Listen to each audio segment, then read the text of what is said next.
Nobody. They're right on the edge of what's perceivable. So, those frogs don't exist anymore.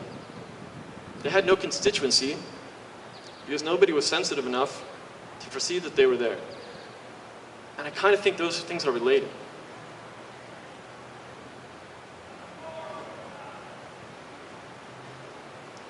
So, oh, I have this.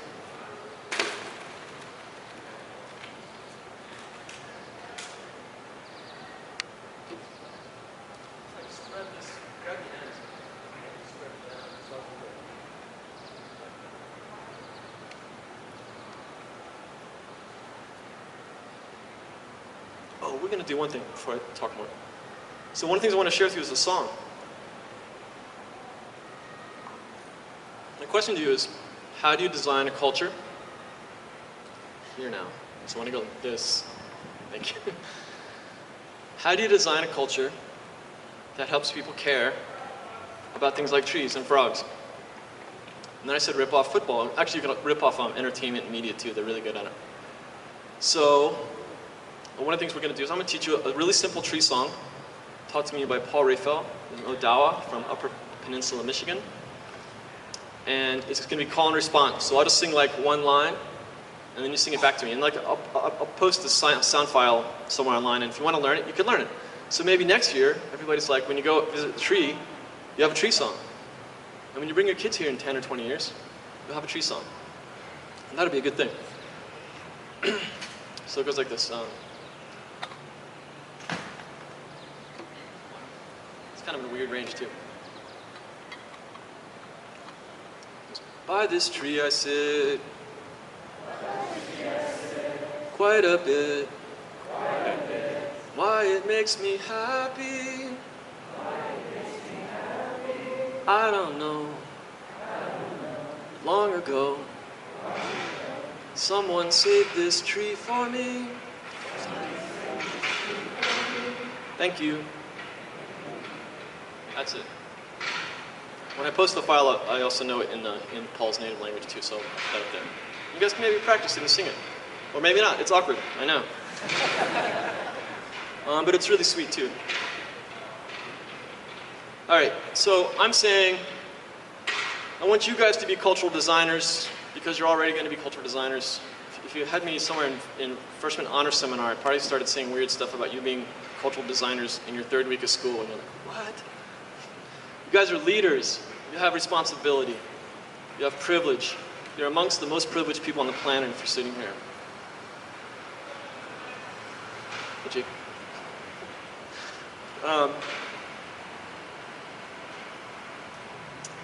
So,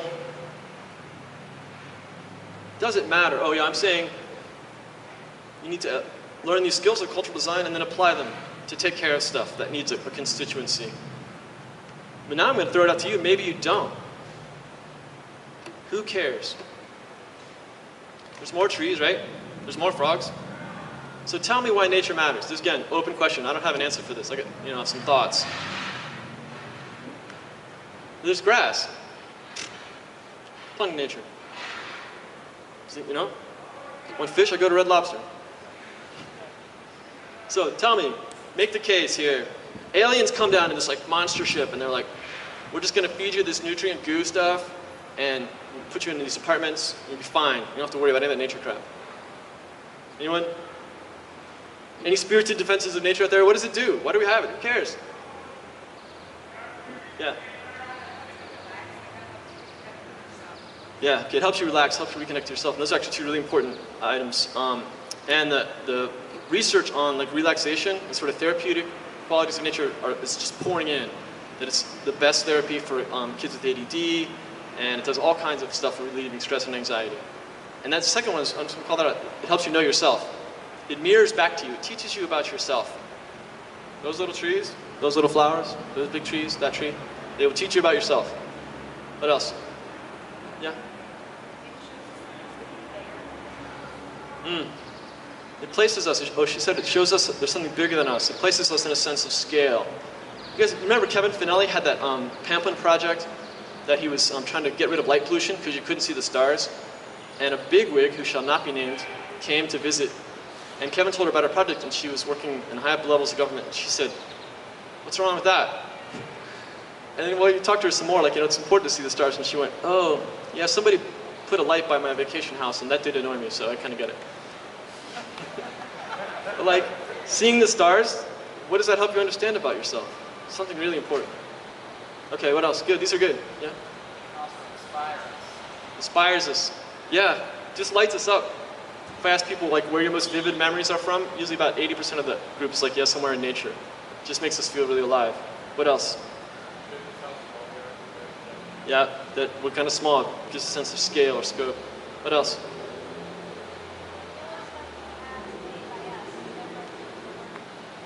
Yeah, so if all that she said, if all the things that we have are made by us, we don't have other things to learn from. It's nice. What else? You guys are doing pretty good. I might take the alien mothership back here and let you live. Any others? Keep going. Yeah.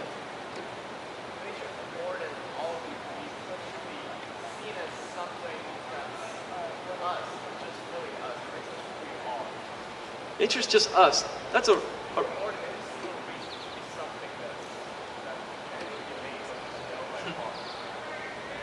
this young man's saying poetry up there. It's something that we can't know or name. We just know it by heart.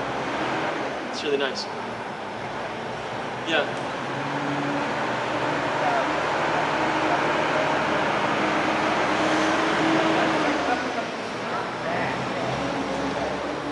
What's not nature? Find all the things about it that are not nature. What's it composed of? Who's driving it? Where's it going? It's giving us a place to live. Watch that one. That's not nature. This isn't.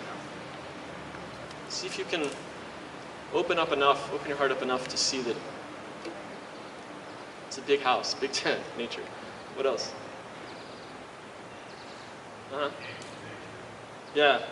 That's the string. Where's the end of that string? All right, and everyone kind of hold it up. All right, this is a very scientific sampler. That's about 50 feet of string. And let's say that down there is the dawn of sort of, some of the earliest stone tools are about 2 million years old. So humans start crafting tools about 2 million years ago. It keeps getting older. Thanks, you can rest your arms down. That date keeps getting pushed back, but we can fairly conservatively say 2 million years we've been around doing stuff as humans. So where's the iPod?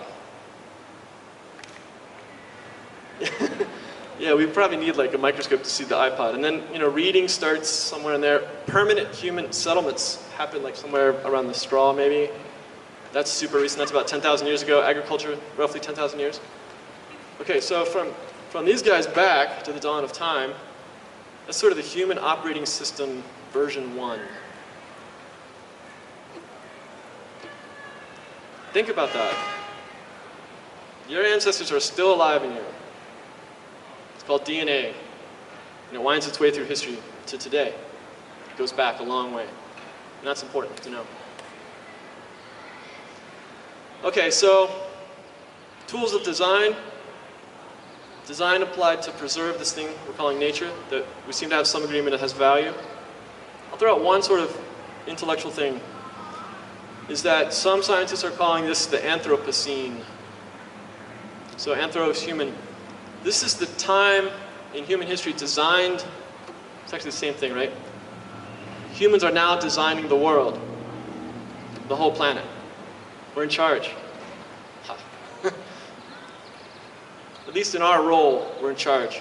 And the impacts that we're making now are the things that create the planet, the Anthropocene. So that's troubling to me if nature doesn't really exist. People aren't sensitive enough to it, perceptive enough to get it. Its care sometimes impedes things that we want.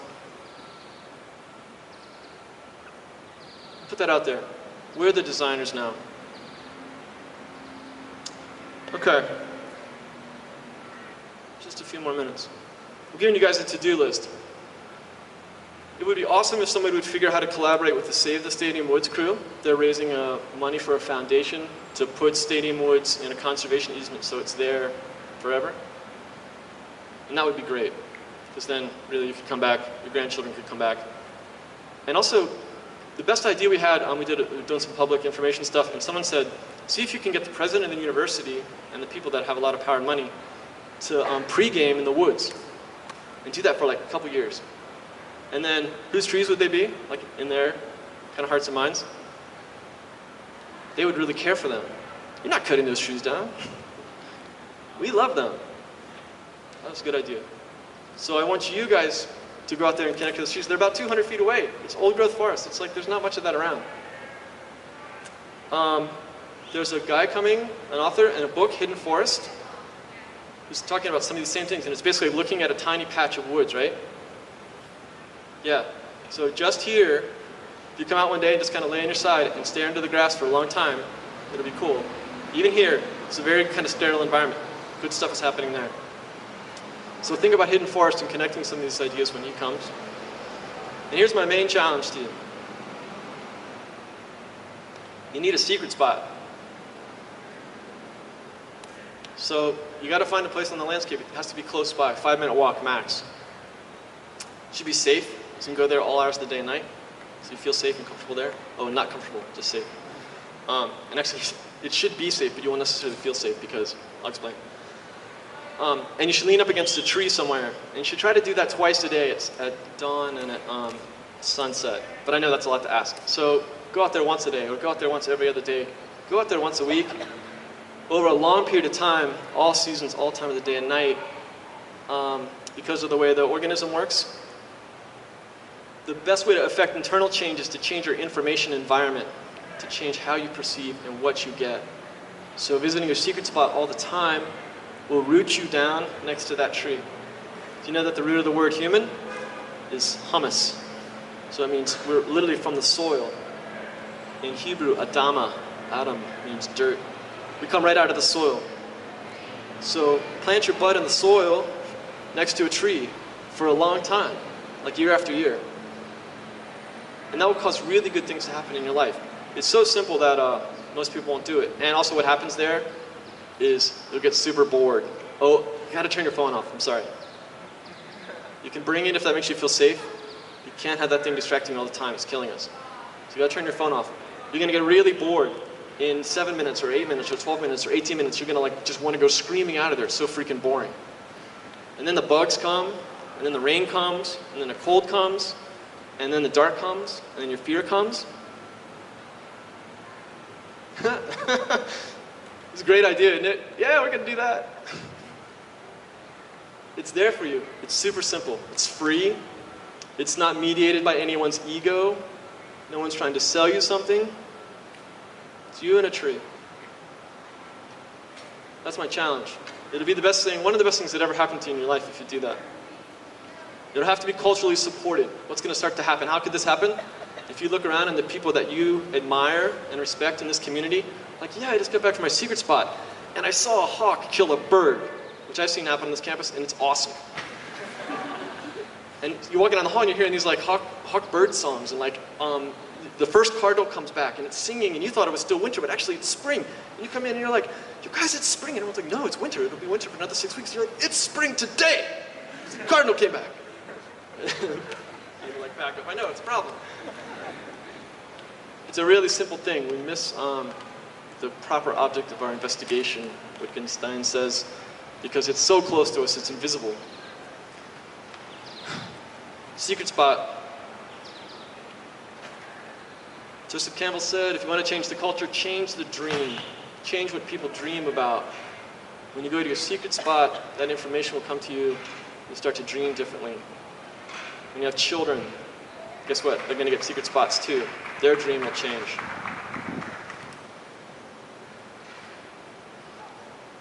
Mark Andreessen, who started Netscape, bigwig internet guy, he said, program the machine or be programmed.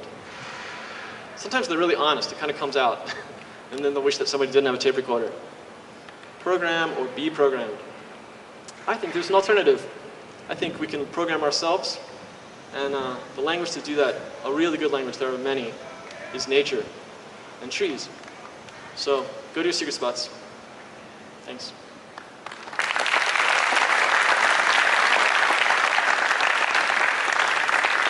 know if our time, I'm willing to do questions or whatever. I know people are starting to get sunburned and tan. So whatever you guys want. All right, can you give him another round of applause real fast? Thank you so much, Mr. Blackwell.